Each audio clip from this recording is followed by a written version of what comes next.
നമസ്കാരം, സുൽത്താനാണ്. സോ ഞാൻ സ്റ്റോറി ഇട്ടതുപോലെ തന്നെ ഖാദർ കരിപ്പൊടിക്കെതിരെ ഒരു എഫ്ഐആറും കൂടെ.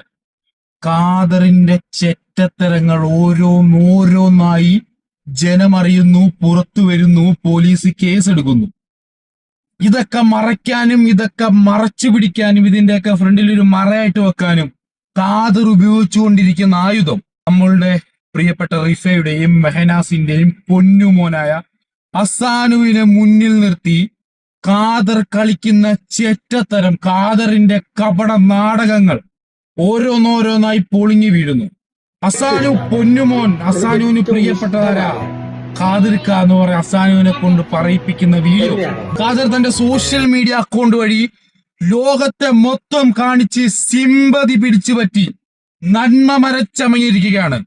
എന്നാൽ അതേ ഖാദർ കരിപ്പൊടി തന്നെ ഒരു പെൺകുരുന്നിനോട്, അസാനുവിന്റെ പ്രായം പോലും ഇല്ലാത്ത ഒരു പെൺകുരുന്നിനെ തന്റെ ഇൻസ്റ്റഗ്രാം അക്കൗണ്ട് വഴി തന്റെ യൂട്യൂബ് ചാനൽ വഴി വലിച്ചു കീറി തേജോവധം ചെയ്ത വ്യക്തിയാണ്. നാണമുണ്ടോ ഖാദറെ?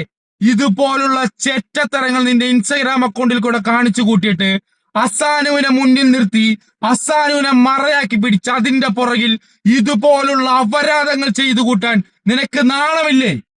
നീ പറയല്ലോ നിനക്കെതിരെ 500 കേസ് വന്നോട്ടേന്ന്. ഡ്യൂട്ടി ചെയ്യാൻ വന്ന KCB ഉദ്യോഗസ്ഥനെ വാഹനം ഇടിച്ചു കൊല്ലാൻ നോക്കിയതാണോ നീ നാട് നന്നാക്കാൻ ഇറങ്ങിയപ്പോഴുള്ള കേസ്? ഇതുപോലെ എത്ര കേസുകൾ നീ ഉണ്ടാക്കി വെച്ചിരിക്കുന്നു. ഒരു യുവാവിനെ ഒരു തെളിവിന്റെയും അടിസ്ഥാനമില്ലാതെ പീഡന വീരനാക്കി. കോടതി പറയാത്തൊരു യുവാവിനെ നീ മയക്കുമരുന്ന് കച്ചവടക്കാരനാക്കി.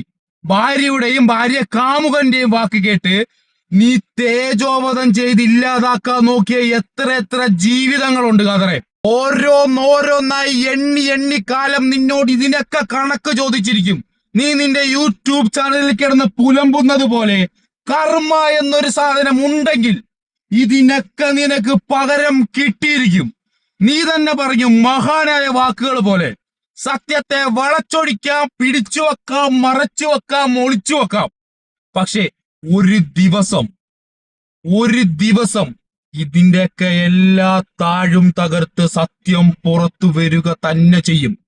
അന്ന് നിന്റെ കൂടെ നിൽക്കാൻ ഈ നാട്ടുകാരും കാണില്ല, നിന്റെ ഫോളോവേഴ്സും കാണില്ല, നിന്നെ സപ്പോർട്ട് ചെയ്യുന്നത് ഒരുത്തനും കാണില്ല. നീ ചെയ്തതിനൊക്കെ നീ അനുഭവിക്കും. ആ പിഞ്ചു കുരുന്നിനോട് കാണിച്ചതിനൊക്കെ ഖാദറെ നീ അനുഭവിച്ചിരിക്കും. വിഷമമുണ്ട്. സോ FIRന്റെ കോപ്പി ഞാൻ താഴെ കൊടുത്തേക്കാം. അതുപോലെ തന്നെ എൻ്റെ ഇൻസ്റ്റഗ്രാമിൽ വന്നു കഴിഞ്ഞാൽ ബാക്കി ഡീറ്റെയിൽസ് എല്ലാം അവിടെ ഉണ്ടാവും. എനിക്കിതിനെപ്പറ്റി കള്ളം പറയേണ്ട ആവശ്യമില്ല. കേരള പോലീസ് കൊടുത്ത FIR ആണ് ഞാൻ താഴെ കൊടുത്തിരിക്കുന്നത്. കൊച്ചിന്റെ പേരും ബാക്കി കേസിന്റെ ഡീറ്റെയിൽസ് മാത്രമേ ഞാൻ ഹൈഡ് ചെയ്യുന്നുള്ളൂ. എന്താണ് ഇൻസിഡന്റ് എന്നുള്ളത് വ്യക്തമായിട്ട് FIRൽ തന്നെ ഉണ്ട്. സോ വേണ്ടവർക്ക് വരാം, വായിച്ചു നോക്കാം.